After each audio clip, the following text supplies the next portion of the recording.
په خواشینۍ سره چې د تیرو شلو کلونو په پرتله باندې د وروستي 4-5 کاله چې کوم و دا د بشري حقونو دپاره ډېر ګواښونکي وو. په ځانګړې توګه باندې 2021 کال کله نه چې د ملګرو ملتونو راپور د ملکي مرګ ژوبلې په اړوند باندې خپور شو، دا یو ټکان ورکوونکی راپور و، بلکې د دې ساری په تیرو شلو کلونو کې نه لیدل کیږي. من دغه راپور کې چې کوم ارقام نشر شوي دي یا شمیرې نشر دي دا موږ تاییدوو، خو دا اوس هم هغه حقیقي شمیرې نه دي کوم چې په ټول افغانستان کې د ملکي مرګ ژوبلې نمایندګي کوي، بلکې د ملکي مرګ ژوبلې کچه تر دې ډیره زیاته لوړه ده. نو کله چې د ملګرو ملتونو داسې یو راپور خپریږي او په هغې کې دومره اندېښنه ښودل کېږي، او هغه نه یوازې د جنگ د قربانیانو دپاره بلکې د هر وګړي دپاره ټکان ورکوونکې مسله ده او هم د نړیوالو دپاره ده. نو د دې نه معلومیږي چې د بشري حقونو وضعیت په افغانستان کې د اندېښنې وړ دی، او دغه وضعیت که په همدې شکل باندې دوام پیدا کوي نو طبیعي ده چې د بشري حقونو وضعیت به ورسره هم لا خرابیږي. نو موږ اوس ګورو چې که چېرته د جنګ ښکېلې خواوې همدغسې جګړو ته دوام ورکوي او ملکي خلک د دوی د موخو دپاره قرباني ورکوي، هغه هم په لوړه بیه باندې، نو دا به یو لوی ظلم وي چې د جنګ ښکېلې خواوې یا هغه اړخونه چې هغوی جګړه کول غواړي او هغوی د سولې په خبرو باندې عقیده نه لري او یا دې ته ژمنتیا نه لري او یا د دې لپاره سیاسي اراده ونه لري او همدغسې حالت ته دوام ورکوي، نو طبیعي ده چې بشري حقونو وضعیت به ورسره نور هم خرابي. په دې باندې د جګړې ښکېلې خواوې هم پوهېږي چې جګړه د حل لاره نه ده. موږ د شلو کلو نه را په دې خوا باندې جګړه نه تجربه کوو، بلکې موږ د تیرو څه د پاسه 4 لسیزونه را په دې خوا باندې جګړه سره لاس په ګریوان یو. که د افغانستان مسایل په جګړه باندې حل کېدلی نو افغانستان به په نړۍ کې یو مثالي ملک و، دلته به یو ښه امن راغلی و، یو ښه ثبات به راغلی و. خو موږ ولیده چې د جګړې سره وخت په وخت باندې چې کوم حکومتونه په زور باندې راغلي دي د هغوی پایلې موږ لیدلې چې ډېرې ترخې وې، هغوی په خپله باندې هم دا پایلې لیدلې دي. نو جګړه د حل لاره نه ده، خو د سولې خبرې چې تر کوم حده پورې د جنگ د ښکېلو خواوو یا د جنگ د دواړو اړخونو د مذاکراتو د ټیمونو پورې چې کوم اړوند دي دا ډېر خواشینونکي دي، په دې معنا باندې چې د یوې خوا نه د ولس سره ژمنې کوي، د بلې خوا نه د نړۍ سره تعهدونه کوي چې موږ د سولې په خبرو باندې عقیده لرو او جګړه د حل لاره نه ده، او د بلې خوا نه د دوی دغه خبرې چې ګورو دا یو سمبولیک بڼه لري، هغسې چې د ولس غوښتنه ده، هغسې چې د نړیوالو غوښتنه ده، هغسې چې د جنگ د قربانیانو غوښتنه ده، په هغه ډول باندې د سولې خبرې پر مخ باندې نه ځي، یعنې رښتینې د سولې خبرې موږ دې ته نشو ویلی. ځکه تقریبا 2.5 کاله کېږي چې د امریکا او د طالبانو هوکړه امضا شوې ده. ولس په همغه وخت کې خوشبینه و دې ته چې په هېواد کې به تاوتریخوالی چې څه ناڅه و دا به د پای ټکی پیدا کړي او دغه هوکړه به د بین الافغاني خبرو دپاره یو مهم نقش ولوبوي، او بالاخره کله چې د بین الافغاني خبرې شروع کېدلې ځینې اړخونو په اغزیو باندې پښې کېښولې او دې خبرو ته کېناستل، بیا هم د ولس تمه او توقع دا وه، د نړۍ تمه توقع دا وه چې بین الافغاني خبرې به د دې لامل شي چې په هېواد کې تلپاتې اوربند رامنځته کړي او بالاخره موږ د یو تلپاتې سولې خاوندان اوسیږو. خو په خواشینۍ سره دغه دواړه مرحلې یا دغه دواړه لارې چې کومې وې د سولې دپاره، د سولې د راوستو دپاره دا په خپله د ناکامۍ په لور باندې روانې دي. ولس نور د سولې په دغه خبرو باندې باور نه لري، خلکو د سولې په خبرو باندې باور پورته شوی دی او حتی که چاته د سولې د خبرو نوم اخلي نو هغوی د سولې د نوم نه کرکه کوي، په دې معنا باندې چې هغوی دا خبره کوي چې مخکې سولې خبرې نه وې شروع شوې، د امریکا او د طالبانو هوکړه نه وه امضا شوې، نو په هېواد کې دونه تاوتریخوالی نه و، ملکي مرګ ژوبله نه وه، ملي شتمنۍ نه وې جاړېدلې. کله نه چې دغه هوکړه امضا شوې ده او کله نه چې بین الافغاني خبرې شروع شوي، همزمان هم مهاله ورسره په هېواد کې تاوتریخوالی زیات شوی، جګړه پراخه شوې او خلک د خلکو ته د سر او مال زیانونو کچه ډیره لوړه شوې ده. نه یوازې ولسي خلک د سر او مال زیانونه ګالي بلکې ملي شتمنیو ویجاړېدل هم زیات شوي دي او په خپله باندې جنګي لورو ته جنګي ځوانان چې کوم دي دواړو خواو ته د هغې مرګ ژوبله هم اضافه شوې، هغې هم افغانان دي. نو په دې خاطر باندې موږ ګورو چې هیڅکله جګړه به هغه څه په میراث کې پرې نږدي چې د افغانانو په خوشبختۍ باندې تمام شي. جګړه به همیشه په میراث کې موږ ته بدبختۍ پرېږدي، ناخوالې به پرېږدي. نو که چېرته اوس هم موږ د جګړې ترخې پایلې وګورو یا په 43 کلن پایلو پسې نه ګرځېږو، دغه د 20 کلونو پایلو پسې وګرځېږو، 15 میلیونه خلک هم په کور دننه بې ځایه شول. ملي شتمنۍ وګوره چې ورځ تر بلې په بې دریغه شکل باندې ویجاړې شولې او ویجاړېږي. او د دې په څنګ کې 4 میلیونو ماشومانو پر وړاندې باندې د زده کړو یا د مکتبونو دروازې بندې شوي دي چې دا زموږ راتلونکې ده په خواشینۍ سره چې د دوی به په راتلونکي سره کمته کېږي. څه د پاسه 3.5 میلیونه ماشومان هم په شاقه کارونو باندې بوخت دي یا په درانه کارونه کوي چې د کورنۍ سرپرستۍ ور په غاړه باندې دي. ډیری ماشومان یتیم ماشومان او کونډې په سړکونو باندې په بازارونو کې په ګدایي باندې بوختې شوي دي چې اصلا دوی کله د کور نه هم نه ووتلي. خدای مکه که وضعیت دوام کوي نو دی نه به حرفوي ګداګر جوړ نه شي. او همدغسې د ملګرو ملتونو د بنسټونو د راپورونو په اساس باندې په موجوده وخت کې زموږ تقریبا د 20 میلیونه خلکو خواړه خوندي نه دي. نو په دې مطلب باندې چې دوی خوړو ته لاسرسی نه لري او ډیری په دې کې د شپې په لوږه خېټه باندې وده کېږي. او دا به هم تاسو کتلي وي چې د جګړو د لاسه په غور، بادغیس او د هیواد په ځینې نورو ولایتونو کې خلکو د لوږې د لاسه خپل ژوند د لاسه ورکړی دی. په هرات کې به تاسو کتلي وي چې هلته کوم کمپونه جوړ شوي دي او د ولسوالۍ نه یا د همسایه ولایتونو نه هلته مهاجر راغلي دي. هغوی د فقر او د لوږې د لاسه خپلې ګردې خرڅې کړي چې د خپل فامیل ژوند وژغوري. نو کله چې په هیواد کې د جګړو د لاسه دغسې یو حالت رامنځته شي نو آیا څه فکر کوي چې جګړه د دې ربړېدلي او ځورېدلي ولس چې څه د پاسه 40 لسیزې د دغه کړاو تېرېږي د دې دپاره به نوره جګړه څوک لازمه وبولي او که نه. نو بیا هم موږ د جنګ په ښکېلو خواو باندې همیشه غږ کړی دی چې جګړه د حل لاره نه ده. جګړه هیڅکله د سولې ځای نشي نیولی، یوازې سوله ده چې هغه د جګړې ځای نیسي. نو دوی ته په کار دا دي چې که په واقعا د ولس ارادو ته، د ولس غوښتنو ته، د نړیوالو غوښتنو ته درناوی کوي، هغه فرصتونه چې دوی ته د سولې لپاره رامنځته شوي وو او یا اوس هم دغه د سولې فرصت چې لا په خپل ځای باندې دی د دوی نه باید دوی اعظمي ګټه پورته کړي چې د یوې خوا نه د ولس غوښتنو ته درناوی کړی، د بلې خوا نه نړیوالو غوښتنو ته درناوی کړي او د بلې خوا نه د جنګ د قربانیانو غوښتنو ته درناوی کړی. او دغه 40 کلینه غمیزه او انساني ناورین چې را روان دی دې ته د سولې د سیاسي خبرو د لارې نه د حل ټکي پیدا کړي. خو په خواشینۍ سره د دوی په وینا او په عمل کې لوی واټن لیدل کېږي او موږ ګورو چې په هیواد کې ورځ تر بلې جګړه پراخېږي. که چېرته دوی د سولې دپاره ارادې شتون درلودلی او دوی د ولس غوښتنو ته درناوی کولی او جمع د نړیوالو غوښتنو ته درناوی کولی نو دوی باید دغه امریکا او د طالبانو ترمنځ چې هوکړه امضا شوله یا بین الافغاني خبرې چې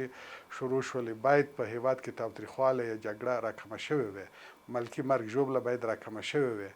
نه دا چې جګړه پراخېږي، تاوتریخوالی پراخېږي، ورسره طبیعي ده چې ملکي مرګ ژوبله هم ورسره لوړې کچې ته رسېږي. نو د دغه ثبوت په اساس، د دغه اسنادو په اساس باندې چې موږ عیني شاهدان یو نو دوی د سولې لپاره د دوی په وجود کې اوس څه داسې اراده نه لیدل کېږي چې هغه د جنګ د قربانیانو د زخمونو مرهم وګرځېږي او یا د ولس د غوښتنو درناوی پکې شوی. د وضعیت مدیریت تر ټولو لومړی د افغانانو اړوند دی، د افغانانو پورې اړه لري. ځکه موږ په تېرو 40 کلونو کې موږ بهرنۍ سولې تجربه کړلې او هغه سولې چې که هغه د اسلام آباد وي، که د پنډۍ سولې وي، که هغه د جنیوا سوله وه، که هغه د بن سوله وه، که هغه د حکمتیارو د رباني سوله وه، هغه مو تجربه کړلې او ډېرې ترخې پایلې د ځان سره لرلې. ځکه هغه سولې د 15 کسانو په لاس باندې په دې ولس باندې د بهر نه تپل شوې وي. په هغه سولو کې اجتماعي عدالت شتون نه درلودو. د د هغه سولو سره عدالت ملګری نه و، په دې معنا باندې چې په هغه سولو کې د جنگ د قربانیانو غږ نه و اورېدل شوی، په هغه سولو کې د ولس ښکیلتیا شتون نه درلوده، نو ځکه یې هغه سولې پایدارې یو نه وي، بلکې هغه پایلې چې وي هغه ډېرې ترخې وي. نو په هر هغه سوله کې چې په هغې کې هغې سره عدالت شتون ونه لري، یعنې د جنگ د قربانیانو غږ وانه اورېدل شي او ولس ښکیلتیا پکې شتون ونه لري، هر کوشش یو ځل بیا کېږي چې د بهر نه د څو کسانو په لاس باندې دغه سوله بیا په دې ولس باندې وتپل شي، دا به هم د تیرو سولو یو تسلسل وي. او زما په اند باندې هغسې توقع یا هغسې امیدونه چې د خلکو دي او یا د نړیوالو دي، هغه به په دغسې سولې خبرو کې یا د دغسې سولو په نتیجه کې به افغانان لاسته رانه وړي، تر څو پورې چې افغانان په خپله باندې ولس لاس په کار نشي او په مدني خوځښتونو باندې، په مدني حرکتونو باندې دغه سوله په خپله باندې د افغانانو په لاس باندې رانشي، د پردیو سولو ته کېناستل هغه څه دي چې وایي پردی کټ تر نیمو شپو وي. نو دا به هم همغسې څه وي چې موږ به ورباندې نه خاط شو او نه به هم څوک یاد کړي. نو موږ په ولس باندې غږ کوو چې ولس د نور د دغه لټۍ د خوب نه راپورته شي او په نوره نړۍ کې د نورې نړۍ د هیوادونو نه، د همسایه هیوادونو نه د زده کړي چې هلته څومره مدني حرکتونه کېږي د دغسې ناورینونو پر وړاندې باندې، د دغسې بدبختیو پر وړاندې باندې، او ولسونه کوي چې په خپل لاس باندې سامون رامنځته کړي او د کړکېچ او د کشالو مخنیوي او د هیواد او خلک د بحرانونو نه راوباسي. خو زموږ خلک تر اوسه پورې ډېر وده دي او د یوې خوا نه دوی یرغمال دي، د بلې خوا نه نړیوال د افغانانو سره دوه مخی چلن کوي، ملګري ملتونه د افغانانو سره دوه مخی چلن کوي. نه دي په کار چې ملګري ملتونه یا نړیوال چې افغانان د دوی د مخو قرباني شوي دي، لکه څنګه چې تاسو په سوال کې وویل چې جګړه افغاني جګړه نه ده، جګړه پردی ده، یوازې ابزار د جګړې موږ ګرځېدلی یو، یوازې د جګړې ماشین زموږ نه جوړ شوی دی. نو نه دي په کار چې موږ نور د نړیوالو د مخو قرباني شو یا د همسایه هیوادونو د مخو قرباني شو. داسې هم نه ده چې موږ نوې د دغسې حالت سره مخ کېږو، د دغسې غمیزو سره مخ کېږو، بلکې موږ په تیرو څه د پاسه 4 لسیزو کې ډېرې تجربې، ډېرې لوړې جوړې، ډېرې خوږې ترخې مو ولیدلې. موږ باید د هغې نه لویه ګټه پورته کړې وای او لویه زده کړه مو ترې نه کړې وای چې نن یو ځل بیا موږ هغه حالت ته بیرته ستانه نه شو، د کوم ځای نه چې موږ شروع کړې وه بیرته په هغه ځای باندې خدای مکه ونه درېږو. نو ښه به دا وي چې د جګړې رهبرۍ هم د جګړې په مدیریت باندې او هم د سولې په مدیریت باندې، هم د ولس د غوښتنو ته په درناوي باندې، او هم ولسونه د دې دواړو ښکېلو خواو تر څنګ هغه رول او هغه کردار ادا کړي چې د هغې سره موږ وکولی شو چې د ملي وحدت او د اسلامي یووالي په رڼا کې موږ یو تلپاتې سوله دې هېواد ته راوړو او تلپاتې اوربند دلته په افغانستان کې رامنځته شي چې نور افغانان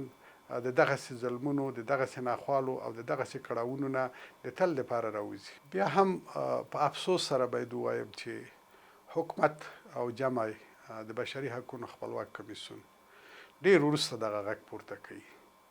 اوس د دوی نه وخت ډېر د لاسه ورکړی دی، خو بیا هم ولې مایي چې د اوبو نه راوباسي هر وخت تازه وي. که چېرته حکومت او د بشري حقونو خپلواک کمیسیون واقعا د جنگي مجرمانو د محاکمې دپاره او د جنگ د قربانیانو د زخمونو باندې د ملهم پورې کولو دپاره اراده ولري، دوی اوس هم کولی شي چې پیښې مستند کړي او عاملین د پیښو ونیسي او د نړیوال قوانینو په رڼا کې د جرمونو د نړیوالې محکمې له لوري د کړي عمل په سزا باندې ورسیږي. افغانستان په 2003 کال کې د مۍ په میاشت کې د جرمونو نړیوالې محکمې غړیتوب ترلاسه کړ. که په هماغه وخت کې د هغه وخت حکومتونه یا موجوده حکومت واقعا لاس په کار شوی وی او دغه محکمې او د دې محکمې د څارنوالۍ سره مرسته کړې وی، زمینه ورته برابر کړې وی چې خپله دوی سره سیاسي ارادې شتون نه لرلو یا د دوی سره دغه توانمندي نه وه، یا په حکومت کې ځینې داسې کړۍ وي چې هغوی نه غوښتل چې د انتقالي عدالت پروسه پلي شي،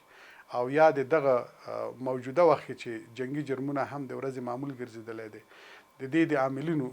ونیسي او مجازات یې کړي، نو بیا د حکومت ته بله لار نه وه، په کار دا و چې دغه نړیوالو بنسټونو هم د امنیت شورا،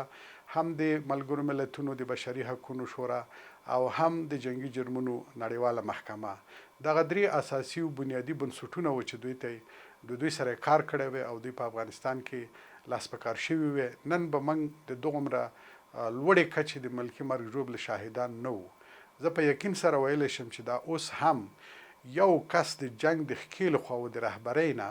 چې هغه په جنگي جرمونو باندې تورن شوي دي او دا تورونه په دوی باندې ثابت شي او د دغه محکمې د څارنوالۍ د خوا نه ونیول شي یا په دوی باندې هر اړخیز بندیزونه ولګېږي، زه په دې باندې مطمئن یم چې دغه اوس کچه چې د ملکي مرګ ژوبلې دونه لوړ حد کې ده، دا به یا صفر ته راښکته کېږي او یا به بیخي ډېره زیاته کمیږي. خو که حکومت کې دغه ژمنه او دغه سیاسي اراده شتون ولري یا د جنگ دواړو خواو کې د دواړو خواو په رهبرۍ کې او د دې په څنګ کې حکومت یو بل اقدام چې وکړ هغه څو موده مخکې د بهرنۍ چارو د وزیر په مشرۍ کې یو پلاوی لاړلو لاهې ته او هلته د جرمونو نړیوالې محکمې د چارواکو سره خبرې وکړلې او د هغې سره یې ژمنه وکړله چې موږ به د دغې محکمې په مداخله کې چې افغانستان کې د جنگي جرمونو پیښې وڅېړي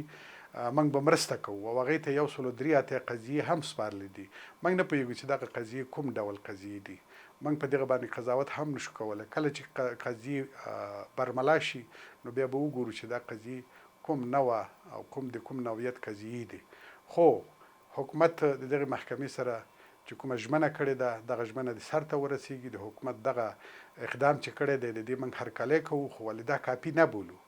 موږ د حکومت نه غواړو چې د دغې محکمې سره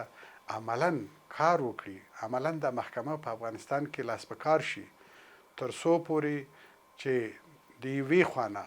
د جنگ د قربانیانو غږ واورېدل شي، د بلې خوا نه په افغانستان کې که چېرته د جنگ د قربانیانو غږ واورېدل شلو طبعا دا په امنیت باندې تاثیر کوي، جګړه په دې کې راکمیږي او بالاخره دغه فشارونه نړیوال به د دې سبب وګرځېږي چې د جنګ ښې لوري چې کومې دي هغه به دې ته مجبور کړي چې د سولې خبرو او هغه خبرې چې هغه رښتینې خبرې هغې ته به مخه کړي او دغه کوم موجوده بحران چې دی دې ته به د همیش لپاره د پای ټکی پیدا کړي. خو په شرط دې باندې چې د دې لپاره په حکومت کې دغه سیاسي اراده او دغه ژمنې او د ولس غوښتنو ته درناوی یو حقیقي بڼه اختیار کړي. په هیواد کې په هر کنج کنار کې د جګړو په وخت باندې د جنګ ښکېلو خواوو د اسلامي قوانینو او د بشرپالنې نړیوال قوانین یا د جنگ نړیوال اصول چې کوم دي یا قوانین چې کوم دي د دې نه سرغړونه کړې ده. د جنگي اسیرانو سره بد سلوک شوی دی، جنگي اسیران پرته له محکمې وژل شوي دي، د جنگي اسیران چې هغوی زخمیان دي د هغوی تداوي په خپل وخت و زمان باندې نه ده شوې. د جنگ په ډګر کې چې کوم د یو بل خوا مړي پاتې کېږي د مړو جسدونو ته سپکاوی شوی دی. د دې په څنګ کې داسې هم اورېدل شوي دي او راپورونه ورکول شوي دي چې په ډیرو ولسوالیو کې لکه یو دوه مثاله چې د سپین بولدک یا د مالستان نه کوم خبرونه راځي چې هلته د ملکي خلکو سره وروسته د جګړو نه د طالبانو د خوا نه داسې یو سلوک شوی دی چې هغه په هیڅ قوانینو باندې دې ته اجازه نه ورکوي چې دغسې کړنې ترسره کړي. خو زما په ان باندې طالبان او حکومت دواړه باید دې ته آمادګي وښیي چې د دغه دواړو پیښو په اړوند باندې بلکې د ټولو پیښو په اړوند باندې چې دغسې ګونګې پیښې تر اوسه پورې پاتې دي او یوازې رسنیو دغه پیښې رسنۍ کړي دي او د ټولو هغو پیښو په اړوند باندې یو بېطرفه هیئت د بشر د حقونو د نهادونو د ملګرو ملتونو او د نور نړیوالو بنسټونو او جمع د حکومت او د طالبانو حضور په دغه هیئت کې تر څو پورې دغه پیښې وڅېړي او معلومه کړي چې آیا د خلکو ادعاوې درستې دي او که د طالبانو یا د حکومت کومې پیښې چې رد کوي د دوی ردونه درست دي. نو دغه پیښې نورو څېړنو ته اړتیا لري، نورو تحقیقاتو ته اړتیا لري او بیا به معلومه شي چې واقعیت او حقیقت څه دی.